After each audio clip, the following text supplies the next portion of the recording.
What's popping, you musty manga nerds?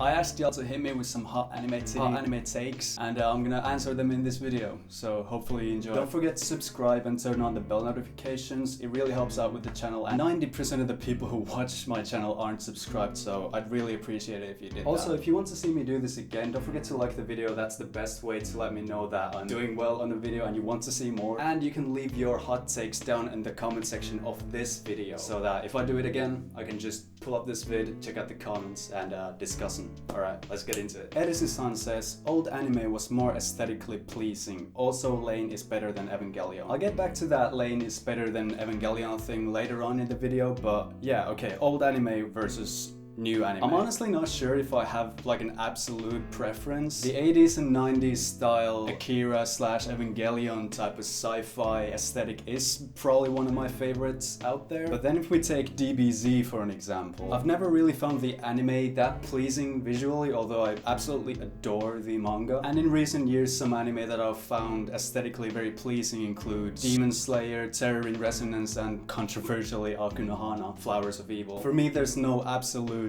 answer to this. I think there's good and bad examples in both old and new anime. Revo Esquera says Netflix's Death Note is not bad, and then replies, it's terrible.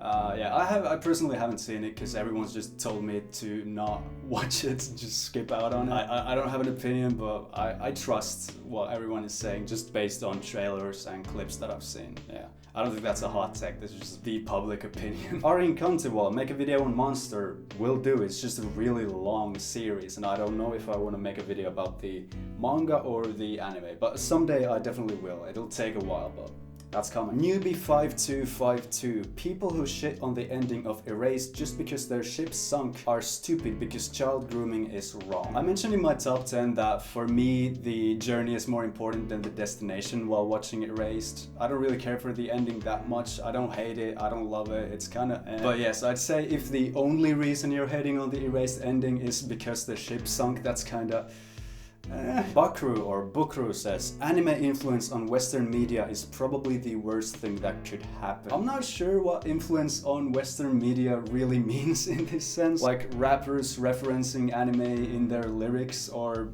Western animation becoming sort of more anime-like. I'm really not sure what this means. If someone wants to elaborate in the comments, I'd love to read it. I just think it's cool that anime is becoming more mainstream because, again, like I mentioned in my top 10 video, anime used to be something embarrassing for me. It used to be so uncool when I started watching it, and I just think it's super cool that people don't need to think about that anymore. People don't need to hide the fact that they're watching anime or none of that, because it's become more mainstream. I just think that's really cool. More people to enjoy it, right? Satsuya Dine, the Cell Saga and Buu Saga from Dragon Ball were some of the most unfocused and worst arcs in all of anime / manga.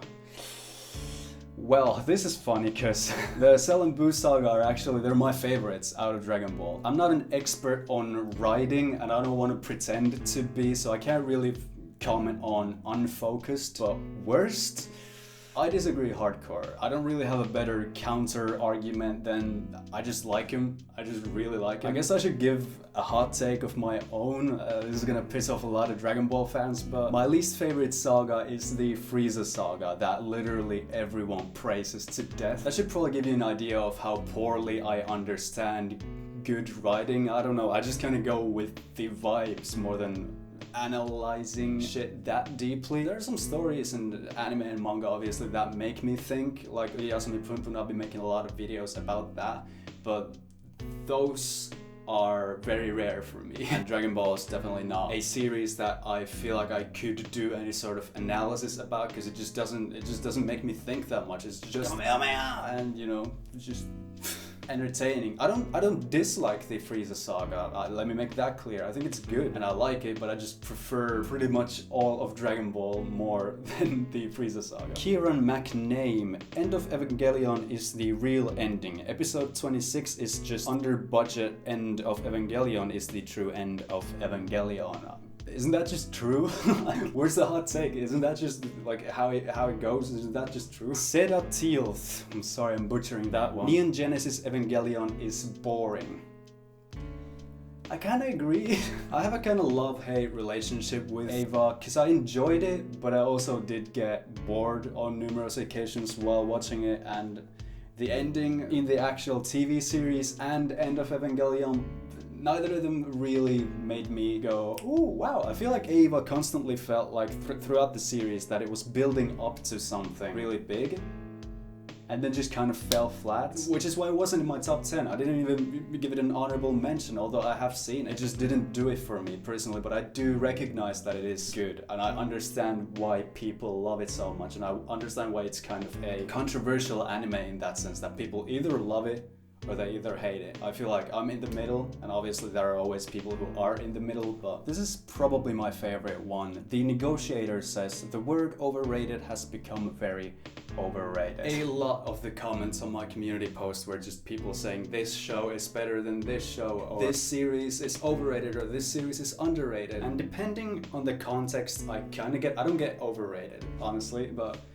the comparing to shows or series, I kind of get if they're from the same author, because people love talking about what their favorite piece of art from any artist is, and kind of comparing the works of one person between one another. People love to do that with music, with albums. My favorite Tyler, the Creator album is Flower Boy. My favorite Nirvana record is Nevermind. People love doing that with works of a singular person or a singular group, and I think that's totally fine. But when you're comparing two completely different series, The Masked Man made a really good video about this. I'll link it maybe in the description or put a card somewhere. I think it's gonna be here or here, I'm not sure. I'm not as good at articulating my thoughts as he is, at least not on the fly like this. Go watch that video, it really sums up the entire, I guess, problem in the anime community. Funny Whales says, Onodera Punpun screwed himself over the moment he decided to focus on a girl he obsessed over since he was a little kid. I don't know if that's a hot take, isn't that just a fact about Punpun? Yeah, Punpun might have lived a much happier life if he wasn't so obsessed with Aiko. That's pretty apparent, but it's good to point out. I like this comment. Alright, that about does it. There was a lot of comments that were about series or shows that I haven't read or watched, so I just left those out. I'll put them on the screen so you can maybe answer them in the comments if you've seen the series they're referring to. If you enjoyed this video, don't forget to leave a like, don't forget to subscribe, follow me on Twitter and Twitch at fukurou fetus, and yeah, that's about it. Have a great one. Peace.